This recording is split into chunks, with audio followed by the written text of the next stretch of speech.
أب بينهي حياة خطيب بنته علشان كان بيهدده إنه هيفضحه في السوشيال ميديا وهيفضحه قدام الناس كلها. تعال أقول لك إيه اللي حصل. اللي أنا حاطط صورتهم على الشاشة قدامكم دول واحد اسمه بسام، ده طالب جامعي كان بيحب حبيبة اللي هي بنت أشرف، اللي برضه حاطط صورتها قدامكم على الشاشة، وكان ناوي إن هو يخطبها ويتجوزها يعني. ولكن بسام الطالب الجامعي دوت اكتشف إن أشرف والد حبيبة كان عليه حكم قضائي زمان نظرا لتجارته في المخدرات.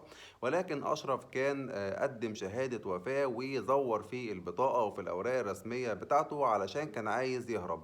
لما بسام عرف الموضوع دوت هددهم إن هو هيبلغ عنه وانه هيفضحهم. الموضوع ما انتهاش طبعا على كده. اشرف وحبيبة طبعا اجروا شقة في الرحاب، وقرروا ان هم هيتخلصوا من بسام بمساعدة حوالي 5 افراد. راحوا طبعا حفروا حفرة كبيرة قوي في المطبخ اللي في شقة الرحاب، وجابوا تابوت وشريط لاصق وحبل وكل الادوات علشان يخلصوا على اشرف. وفعلا الناس كلها اللي استعانوا بيها طبعا كتفوا اشرف، كتفوا بسام يعني، وحطوا لاصق على بقه. وبعد كده طبعا والد حبيبة فضل يخنقه، والأقاويل يعني بتقول إن هو فضل يخنقه حوالي دقيقتين لغاية ما طبعا توفى.